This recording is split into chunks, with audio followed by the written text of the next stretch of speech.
vehículo iba tropa del ejército, iban paramilitares cuando se sucedió el atentado del movimiento guerrillero. Es decir, comprobamos lo que ya hemos venido denunciando, que hay una connivencia del ejército y los grupos paramilitares en el municipio de Ituango y en el departamento de Antioquia, y que la población civil está indefensa. Colombia es uno de los países en donde se violan con mayor insistencia los derechos humanos. Y lo que es peor, la gran mayoría de esas violaciones se quedan en la impunidad, dando la sensación de cierta tolerancia por parte del Estado o de sus agentes. Por eso, el presidente Samper, al anunciar que acogerá y respetará el Protocolo 2 de Ginebra, está diciéndole a los grupos armados y a todos los violentos que sus acciones criminales también son actos atentatorios de los derechos humanos. Hay algunas verdades en la historia reciente de la guerra en Colombia que no han podido atraparse. Para asimilar la historia de la masacre del Aro hay que retroceder en el tiempo y llegar hasta el principio invisible de los hechos y así observar con detenimiento los acontecimientos que rodearon la planeación y ejecución de uno de los episodios más cruentos y despiadados del conflicto armado en Colombia.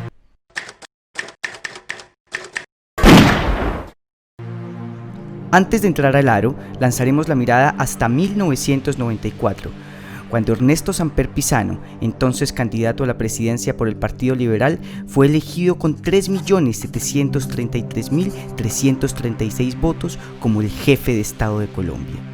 Su bandera de campaña había sido la paz, la reconciliación y el punto final a la larga lista de conflictos armados internos que en ese momento tenía el país a lo largo y ancho de su geografía nacional.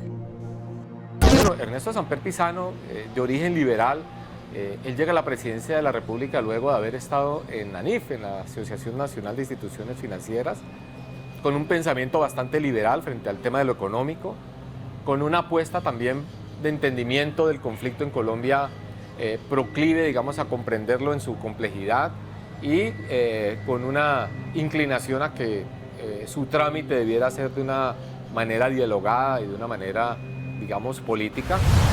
Poco antes de perder el pulso por la Casa de Nariño, Andrés Pastrana, en ese entonces candidato presidencial por la Nueva Fuerza Democrática, recibió durante una gira que realizaba en Cali unos cassettes que serían la prueba inicial para demostrar que a la campaña Samper presidente sí habían ingresado dineros calientes por parte del cartel de Cali y por parte del cartel del Norte del Valle.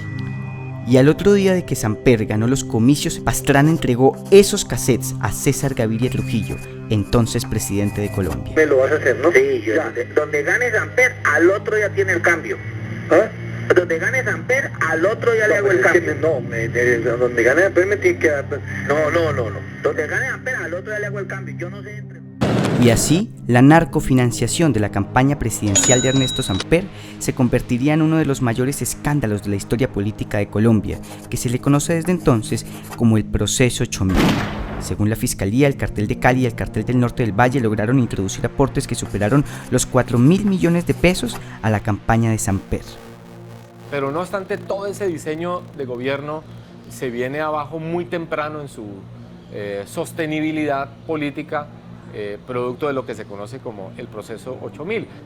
Hay que decirles que el apelativo a Proceso 8000 tiene origen en un expediente que durante mucho tiempo estuvo en los estrados judiciales a propósito de un libro de contabilidad que se encontró en la ciudad de Cali, a quien se señaló como ser el contador del cartel de Cali, Guillermo Palomari, y ese hallazgo, digamos, de la contabilidad de una persona que ejercía como contador y financista del cartel de Cali es el que devela un entramado, digamos, de apoyo ilícito de recursos financieros a la campaña de Ernesto Samper Pizano. Pero ¿cómo se conecta todo el elefante del Proceso 8000 con la masacre del Aro?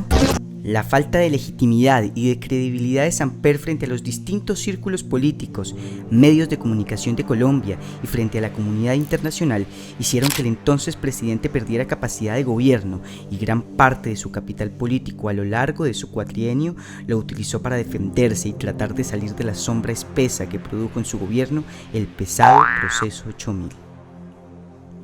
Y significó una enorme injerencia, por supuesto, del gobierno de Estados Unidos, que empezó a develar algunos audios que empezó a presionar no solo por un juicio político, sino eventualmente por la destitución de ese presidente y para que asumiera el segundo de a bordo, que en este caso constitucionalmente después del 91 era el vicepresidente, y que en su momento era Humberto de la Calle Lombana. Yo recuerdo que en ese momento su situación desde el punto de vista ético y político se hizo insostenible, implicó que él renunciara.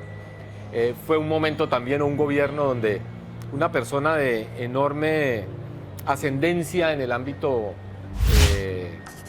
del reconocimiento de la cultura de este país, Fernando Botero Sea, fue la persona que finalmente confesó en público que a la campaña de Ernesto Samper sí habían ingresado lo que en su momento se llamaban dineros calientes. Mientras el gobierno de Samper pendía de un hilo y distintos sectores del país exigían su renuncia por el escándalo de los dineros calientes en su campaña, en los territorios más alejados ya se empezaba a sentir la ausencia del Estado.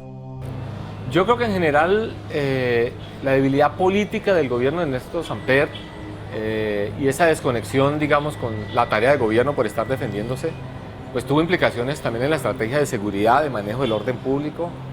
Significó en general el abandono, digamos, de la posibilidad de construir sólidamente una propuesta de solución negociada al conflicto armado con las guerrillas en esa época. Pero no obstante eso, digamos, no tenía ni el norte ni la consistencia para responder ni por la economía, ni por la política, ni por las relaciones con el Congreso, ni las relaciones internacionales, y tampoco las iba a poder tener para encarar el desafío del orden público. De manera que era un gobierno débil, sin el liderazgo necesario, sin el ascendiente suficiente sobre las Fuerzas Armadas para combatir cosas que, además de la guerrilla y su persistencia en el secuestro, en la destrucción, en el asesinato de policías y soldados, empezaba a hacer presencia a mediados y al término de su mandato con el tema del paramilitarismo, ya como una expresión absolutamente ilegal armada que empezaba a asentarse en distintos territorios del país, con sus acciones de masacres, desplazamientos forzados, asesinatos, etc. De manera que las implicaciones tuvieron que ver también con el tema del manejo del orden público, con el tema de la seguridad, más que por una apuesta política, digamos, sospechosa de fomentar la contrainsurgencia ilegal. Creo que es más por la omisión o por su incapacidad de poder liderar